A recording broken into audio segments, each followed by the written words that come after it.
Hello there. How are you?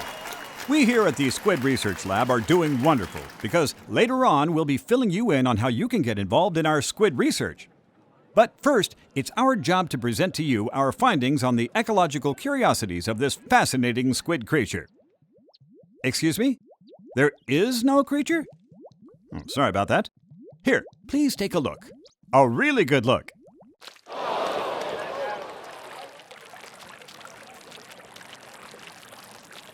See? A little squiddy. But this is no ordinary squiddy. This particular squid can in fact transform into a humanoid. Eureka indeed! In squid form, they can dive into and become one with their ink, while in humanoid form, they can utilize various tools to cover their turf with it. Trust me, I'm geeking out too. I'm a scientist. That's all I can do. While we have officially named this breed of squid the inkling, we prefer to just call them squid. Unsurprisingly, they each have a gender. There are inkling boys and inkling girls. And like more common squid, they can alter their appearance at will, including skin tone and eye color. For some reason, though, their hair-like tentacles seem to change color automatically in combat situations. Another curiosity. These squid apparently gain the ability to transform into humanoid form at the age of 14. In this bipedal form, their stubby legs move relatively slowly. But as a squid, they can swim through ink at high speeds. It's hardly worth comparing. They swim at nearly twice their running speed. This affects jumping too. The height they jump is equal in both forms. However, if they build momentum before jumping, their distance will significantly increase. Despite everything I know of gravity, matter, and science in general, they can also swim up walls when submerged in ink.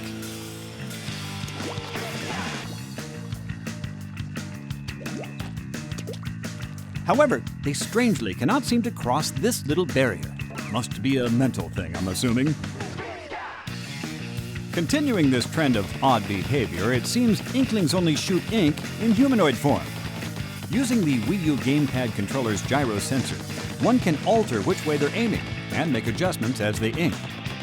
Ah, ink flowing like a torrential waterfall. Science is beautiful. Glop some ink, hop in the ink, swim in the ink. This is the basic movement pattern of the inkling. We barely dipped into this creature's odd behavior patterns. Let's dive a little deeper into this titillating batch of scientific goodness. One unique inkling habit is to protect its habitat. Oh, the humanity, or the squididity. Inklings refer to this goopy, garish scene as a turf war. They split up into 2 teams of 4 inklings each. Then, they fight. Why? To claim their turf, or at least to cover more of it than the other team in 3 minutes' time. Their weapons of choice? Anything that dishes out massive inkage. When their 3 minutes are up, the victor is determined by a mysterious cat beast named Judd. A cat named Judd who judges turf wars. Oh, science, how you amuse me. As does this curious limitation. Inklings can only swim freely in their own team's ink, even in squid form. Once they've stepped foot in enemy territory, they'll get stuck in their ink like a bear in a honey bath, except it's far less pleasant. In fact, inklings are so susceptible to foreign ink, getting hit by enough of it will cause them to spontaneously burst. It won't earn them any bonus points, but popping enemies will extend their turf. Luckily, once they pop, they don't stop. Instead, they'll respawn, allowing them to super jump. Tap on a teammate's icon on the Wii U gamepad map, and an inkling will super jump to that location. This allows them to quickly get back into the action, right to the front lines of battle, or to support an ally deep in enemy territory. However, I've also heard that less aggressive squid may prefer hiding from others and focusing on covering territory to increase their turf. Hide and go ink. It's a sound strategy. Points are awarded for performance in a match, and points are currency for use in game. That's not all, pupils. Your points also determine how fast you level up. Fascinating. Squid are all about happening events, especially turf wars. And here are a few spots you'll find them. This strange location is called Urchin Underpass. Here, several areas are divided by concrete walls, so the clever inkling will memorize the shape of the path between these areas. Squid should especially watch out for the path connected to the center plaza. It gets messy there. Next, we'll examine Salt Spray Rig. This danger zone is known for the large chasm between its high and low areas. Both teams will surely attempt to claim the large area on top to earn a victory from above. That said, if they're not paying attention to the lower area, the opposing team may turn the tides of battle covertly. Blackbelly Skate Park contains many wide open areas, so the battle takes place all over the map.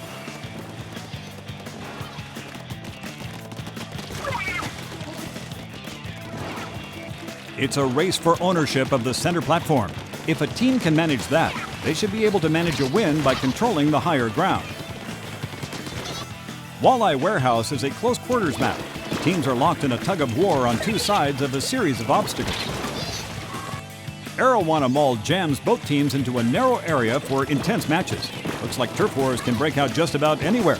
Like my chronic rash. Oh, yeah, right there. Moving along.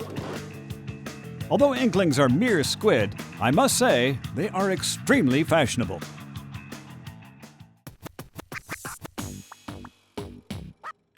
They'll wear hats, glasses, outfits, and shoes, collectively known as gear.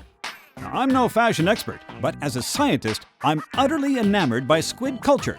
My theory, these fashionable squid trends must stem from an urban habitat. Let's take a look.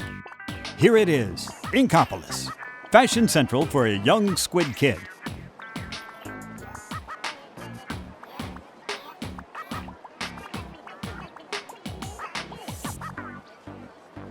Inkopolis is home to various shops, like a weapon shop and a clothing shop, each one owned and operated by a charismatic shopkeeper. Now, take a look at that tower in the middle. The shopping area next to it is called Booyah Base. Here, each shopkeeper represents a different section of marine life.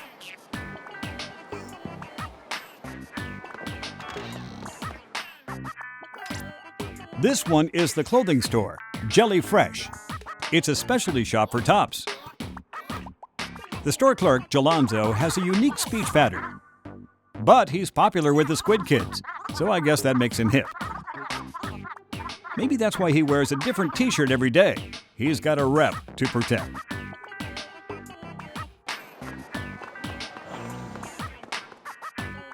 Next up, the shoe shop, Shrimp Kicks.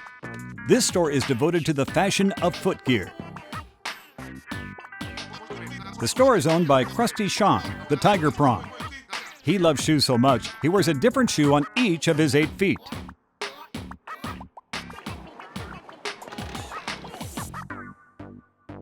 Here's the headgear shop, Cooler Heads.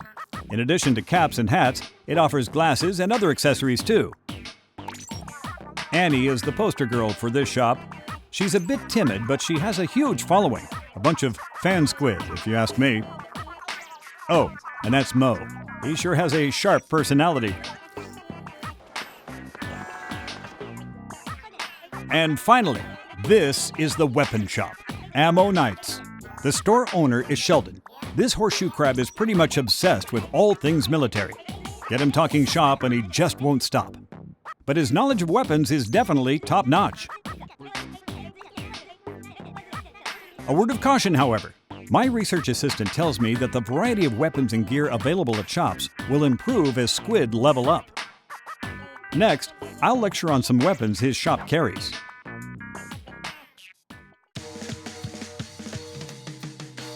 There appear to be 3 major types of ink-based weaponry.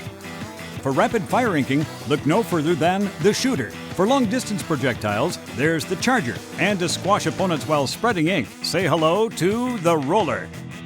Now, let's review the signature weapons of each type. This is a standard sort of weapon. It shoots rapid-fire bursts when the button is held, allowing Squid to quickly cover a large area. With this weapon, the careful Inkling will be well equipped to claim turf or take down foes. One such weapon is called the GamersPrey MG. It fires quick bursts, so its user can hose down a relatively large area in a short time. Speaking of short, it's a short-range weapon, so it'll make quick work of nearby targets. Next, I'll show you the Jet Squelcher. It has the longest firing range in the shooter category, making it a fairly effective sniping tool. The last shooter of the day is the Blaster. It shoots bullets that explode into ink. Enemies may be caught in the blast, but a straight shot will easily wipe them out. Next, let's examine the Charger. This type of weapon requires a short charge, but then it'll dump ink everywhere in one massive shot. It's perfect for soiling distant enemies, or for splattering the land in linear fashion. This Charger is the E-Liter 3K. Its charge is fairly time-consuming, but its firing range is impressive. This is really going to be... Yeah, that had to hurt. Relatively speaking, of course. Ouch again. This next one is the Splatter Scope. Some Chargers like this feature a scope, making it easier to aim at distant enemies.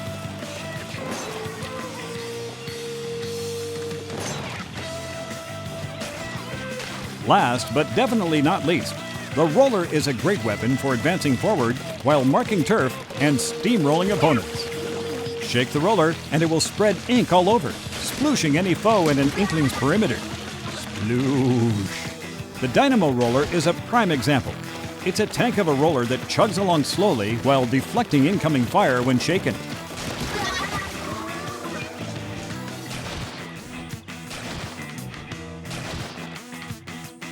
The three types we just showed you are all main weapons, but there are sub-weapons and special weapons too.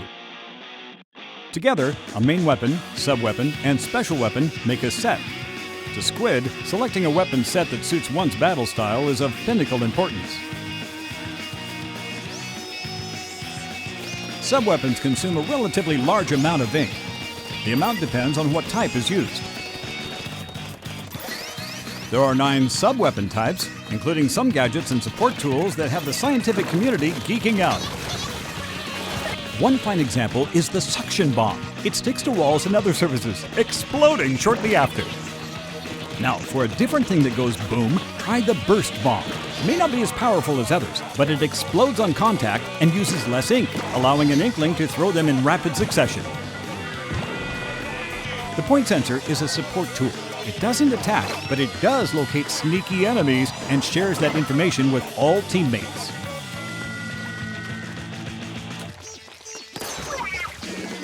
The ink mine is another type of sub-weapon. It's invisible to opponents when it's on the ground, detonating after a certain amount of time, or automatically when enemies pass by. The Squid Beacon is handy too. Set one down and teammates can super jump straight to it.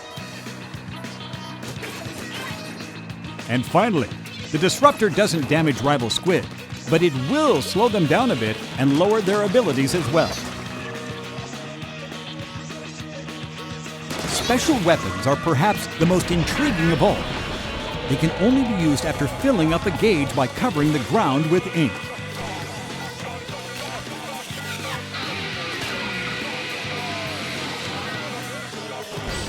The Ink Strike defies reason. Touch a location on the Wii U gamepad map, and a rocket will be shot there, creating a fearsome ink tornado.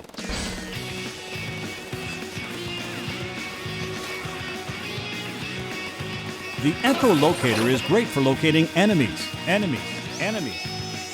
For a limited time, it allows an entire team to see their foes' locations. The Bubbler is pretty self-explanatory. It creates a protective bubble that deflects enemy attacks. Get near a teammate, and they'll get bubbled too. And finally, the Kraken can turn an Inkling into a giant invincible squid. For a while anyway. So, let's see. A main weapon, a sub-weapon, and a special weapon. It seems squid always go into a turf war with a set of these weapon types.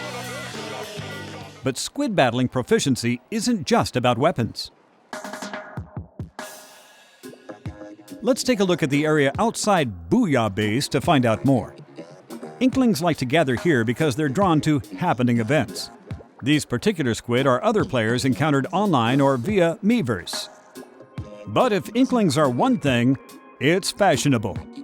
They've developed several brands of couture and enjoy mixing and matching styles to create their own unique look. Studying the different types of gear squid use offers some fascinating insight into their strategies. If a squid sees something they like, it can be special ordered.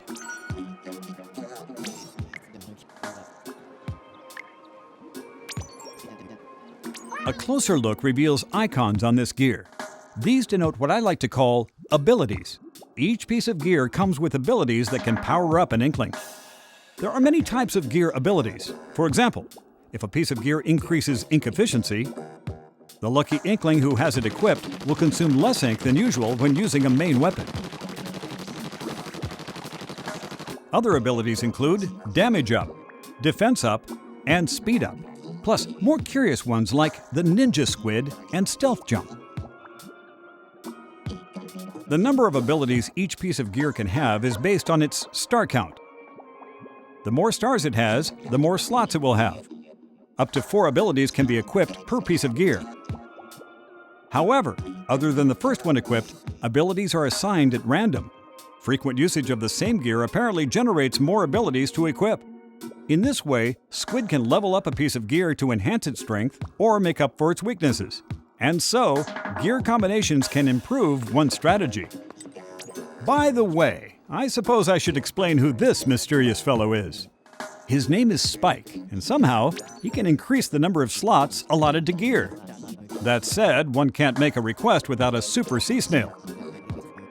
And it won't always be easy to acquire one. If one does take advantage of his services, it may be possible to optimize the abilities of every single piece of gear.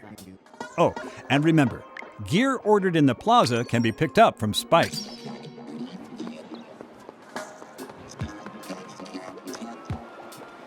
Wait, did you see that?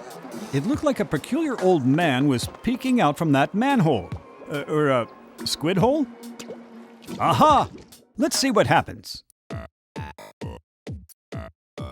Oh my! Science, you've outdone yourself! Who could have imagined something like this existed underneath Inkopolis? I've heard this old manfish's name is Captain Cuttlefish.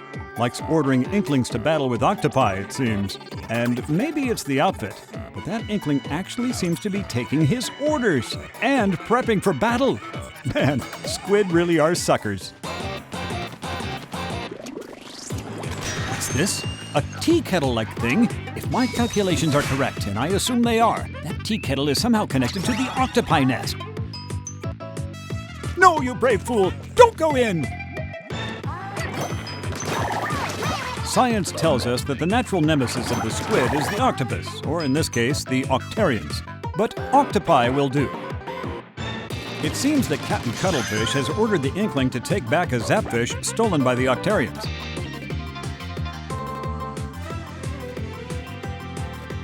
There are many types of these octopi, and they'll use whatever arms necessary to stop the Inklings. They do have plenty to spare.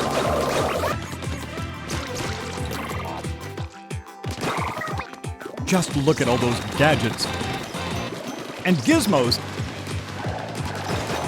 And thingamajigs. To survive them, Inklings must shoot ink in human form and use their squiddy navigation prowess to circumvent them. Sneaky little suckers.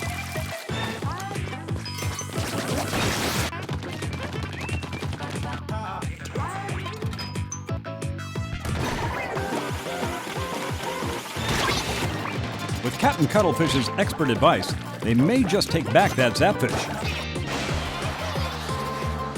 Depending on their location, some octopi may move like squid when they attack. Or they may be a bit more powerful. Worse, gigantic weaponized squid boss, anyone? My research indicates that items can occasionally be found in the middle of an area. For instance, this armor increases an inkling's durability.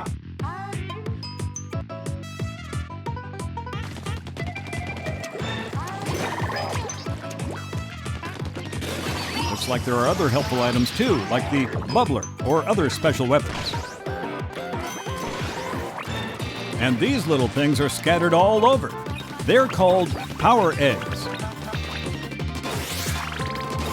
Apparently, power eggs power up your weaponry.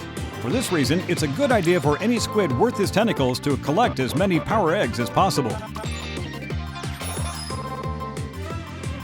However, of all the items out there, we at the Squid Research Lab are most interested in these, the sunken scrolls. One scroll is hidden in each stage, and each one reveals another piece of this world's mysterious past. As I've stated previously, squid are all about big events. The Squid Research Lab proudly presents a live performance by the Squid Sisters. The Squid Sisters are a new hit group comprised of Callie and Marie. They're the hottest stars in the Inkling world.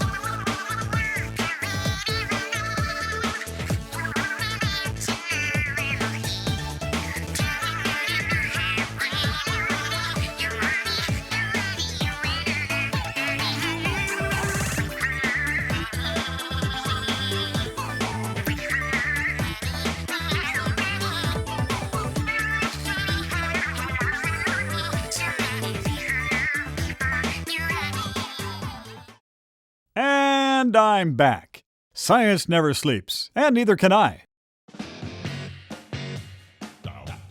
Right now, you're looking at the second floor of Inkopolis Tower. It's the Battle Dojo. Here, Inklings can compete in local multiplayer skirmishes, play against friends casually, and practice to perfect one's skills for online battles. The goal? Elementary. To deflate the most balloons and egos. 1 point is awarded per pop balloon. But taking damage will subtract some points. Points earned during the last minute are doubled. That way, underdog stories are abundant, as are total stompings.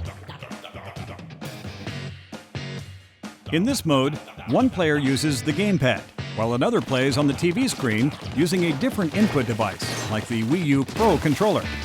After earning their tentacles in Battle Dojo, a confident squid may want to swim onto the World Wide Web to battle against opponents from all over the place.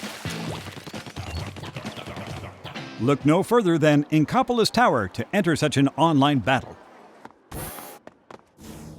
There are two types of online battles, regular battle and ranked battle. Regular battle refers to the turf wars, which I detailed in research record number 5. In this mode, the winning team is decided based on the amount of area covered in their ink. After each match, players are shuffled between the two teams like the motion of particles, randomly, in other words.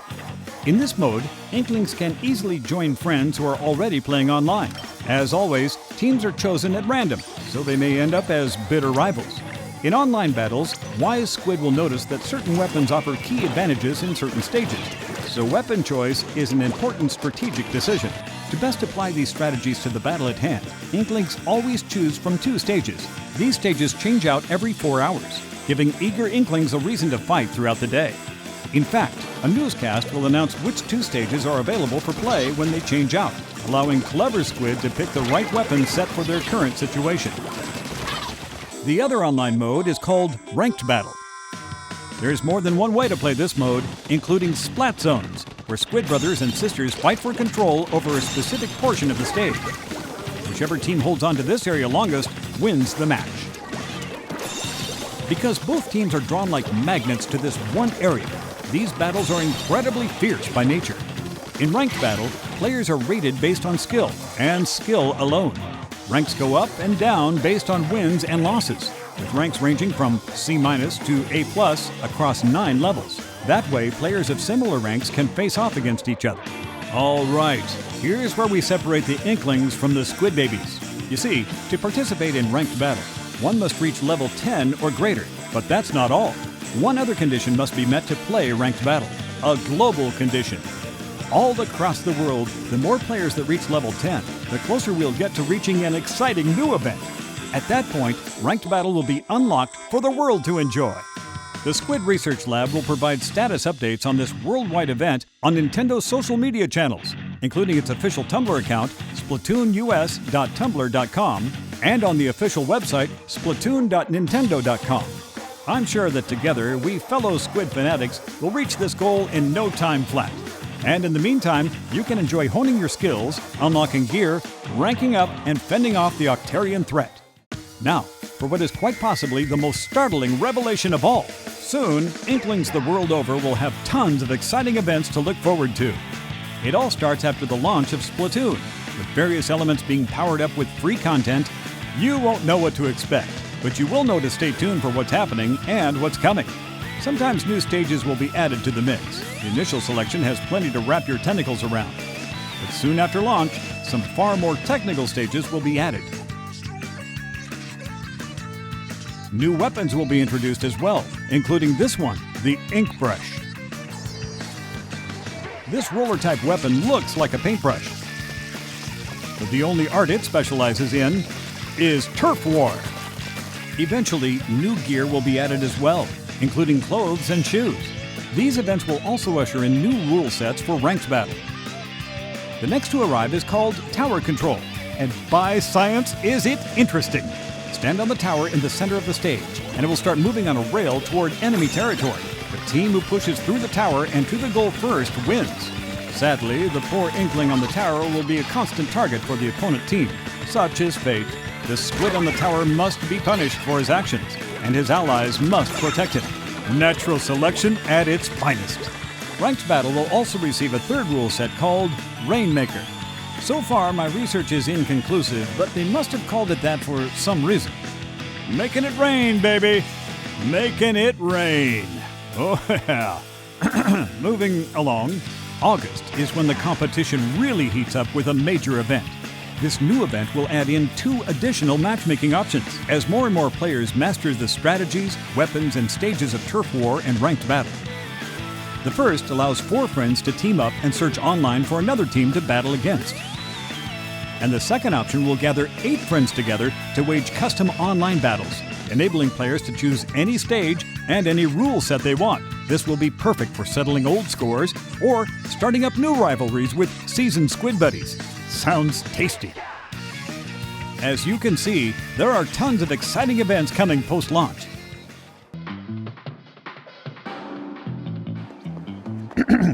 It's my understanding that the fun doesn't end here. At the corner of this plaza, we've discovered a classic arcade machine. Let's take a look. Eureka! This 8-bit style, oh, the nostalgia. This game within a game is called Squid Jump. It's a simplistic minigame where all you have to do is jump your way to the top, but it can be quite exciting to go for a high score. It's a fun diversion for any squid waiting to be matched for an online battle. Speaking of fun, here's another way to play. That's right, amiibo!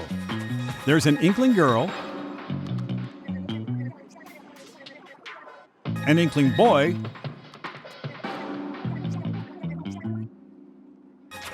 and an Inkling squid amiibo too. Each one offers 20 different missions. The Inkling Girl offers charger challenges, where you take on stages in Octo Valley with only a charger. The Inkling Boy provides roller challenges. And the Squid Amiibo delivers a formidable mix, both Kraken challenges and limited ink challenges. Sounds challenging.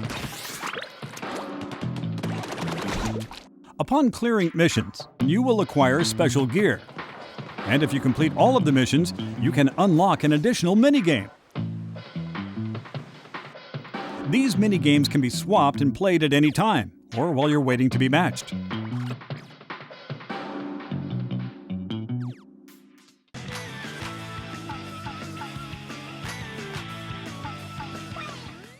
Oh, I almost forgot to divulge the most scientifically relevant portion of my reports.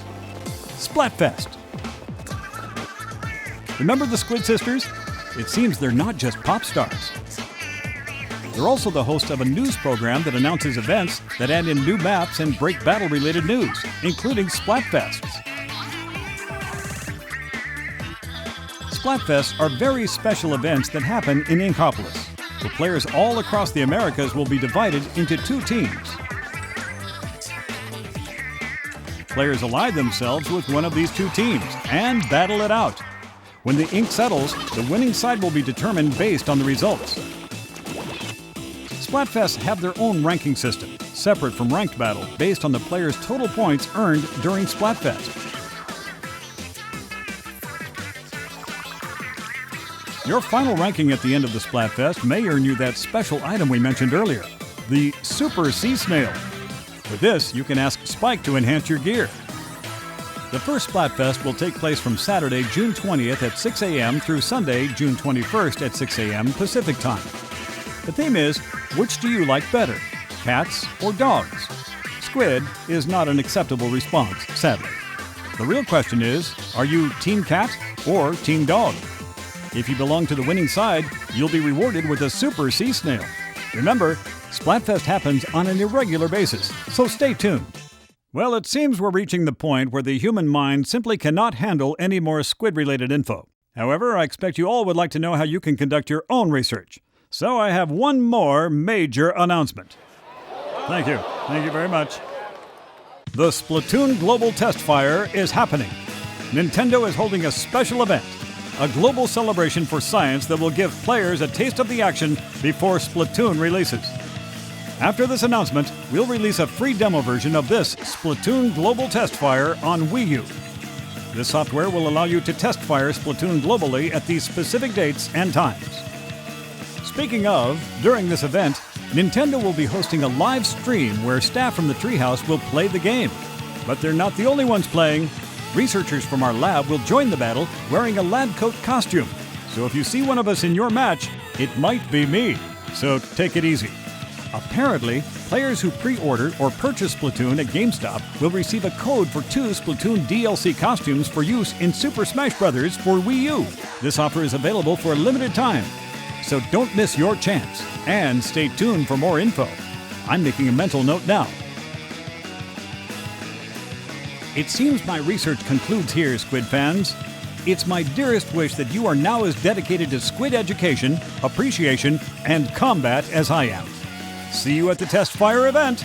Good day to you all.